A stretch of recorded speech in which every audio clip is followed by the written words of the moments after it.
first get married, I mean, everything is great. It often feels like unicorns and rainbows. I mean, that newlywed glow is real. But as time passes and the reality of marriage and life sets in, sometimes that newness starts to fade away. So what do? How do you refresh and get that freshness back? Well, before I get into all that, let me welcome you back to my channel. My name is Ayanna, and this is Beyond Committed, where we talk about everything from life, faith, family, marriage, motherhood, and everything in between, and we take them beyond. If this is your first time here, welcome, and I'm so glad you stopped by. And to make sure you're not a stranger, make sure you press that subscribe button below and then turn on your notifications so you don't miss a video. All right, now let's dive right in.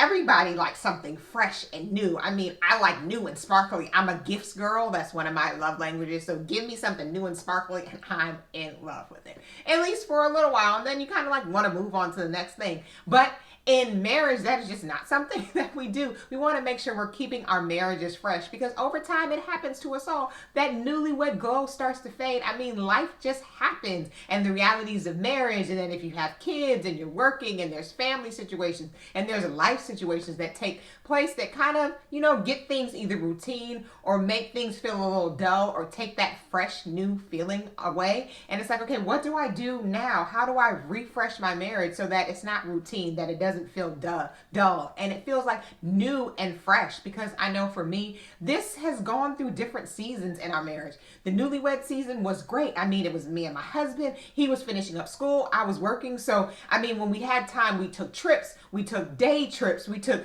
trips out of the country. I mean, we were doing the most and it was such a great season in our life. Then we started to have kids and then he started his career and then I became a stay-at-home mom and now I'm a work-at-home mom with 3 kids and he has a career. I mean, and all of the things. And it is so easy that in life, regardless of whether you're married for 1 year or 10 years, that over time, that new fresh feeling just starts to fade because things are now familiar. And when things get familiar, we start to not value them as much, if we can be honest. And in marriage, that is something that we don't want to do. Our marriages are so valuable, and it's something that we should not just be so familiar with that it loses that fresh, that spark. Even if you've been married for a long time, you're no longer a newlywed, it's so important that we keep things fresh. So there are 3 ways that as wives, we can make sure we're keeping things fresh and refresh our marriage. As wives, one thing we can do to kind of refresh our marriage is to set goals. And this is so important for you as a woman, just to kind of see, okay, where do you want to be going and moving just for you as an individual? Then also wife goals, which I talk about in a previous video, because it's so important that as a wife, you have goals you want to achieve within your marriage. And then also it's important for you and your husband to set goals together. I know me and my husband love to set goals for each other, like within our marriage, but also we like to revisit those goals. Taking those trips down memory lane is often a great way to kind of refresh things, kind of look back, okay, what have we accomplished together, whether they're milestone anniversaries, 1 year, 5 years, 10 years, whatever, or you've had your first child, or you paid off that credit card debt or that student loan debt, whatever. They're different milestones and markers that you've set goals to achieve. And sometimes we need to either refresh those goals because you've achieved them, or you need to set them in the first place, because each year as a woman, as a wife, and within your marriage, you should have goals, things you want to achieve, realizing that sometimes you may not achieve all of them, but if you're working towards them, it's such a good way for you to kind of keep things new and fresh within your marriage, realizing that, okay, there's some things that we've kind of past or some things that we've overcome, which is great, but there's some still set things that you want to achieve. And that adds a freshness and a newness, adds an intentionality about you within your marriage and something that you work on together. So I encourage all wives to make sure that if things start to feel a little dull, start to feel a little routine, or start to feel a little familiar, make sure you come together, set new goals so that you have a fresh new thing to look at and achieve together. And another thing that as wives we can do to kind of refresh our marriage is to let your husband plan something, whether that's dinner, whether that's a date night, whether that's a vacation, or all 3. Making sure that your husband is involved in adding his own spin, adding his own ideas, and doing some of the things he wants to do is so important. And it is an intentional way of refreshing your marriage, because as wives, we often want to have things our way. I know I do. I have a plan. for a plan.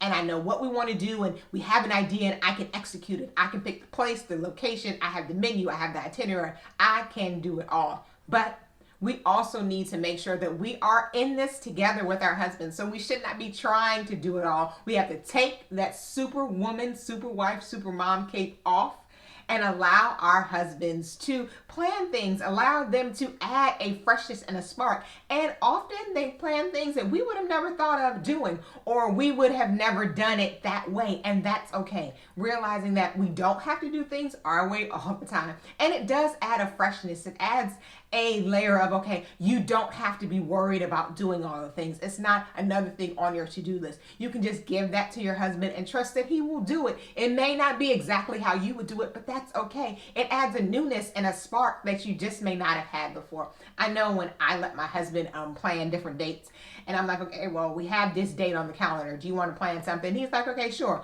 So I release it.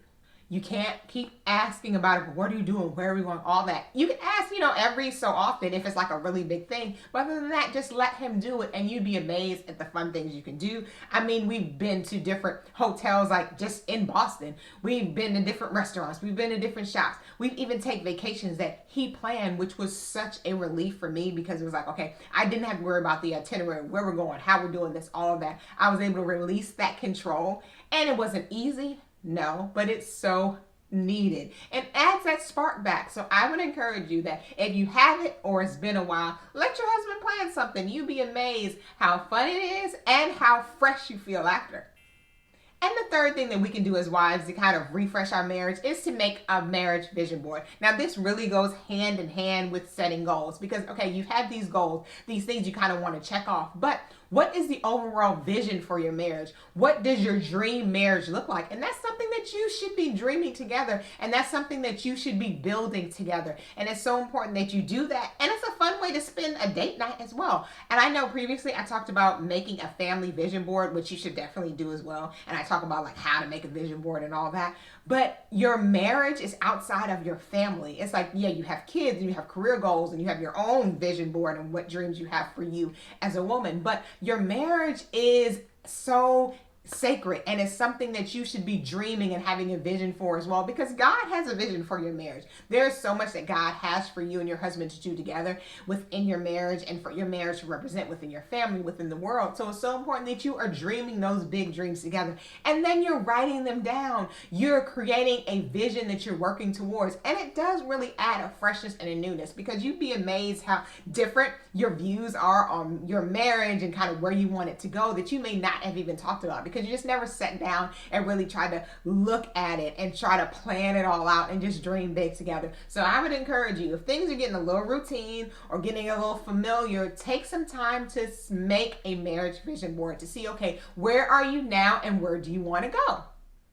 All right, that's it for today. And I want to know, what's one thing that you do when things start to feel a little familiar or a little routine in your marriage? Let me know in the comment box below. And if you like this video, make sure you give it a thumbs up, and then make sure you press that subscribe button and turn on your notifications so you don't miss a video. All right, now, until I see you again, bye.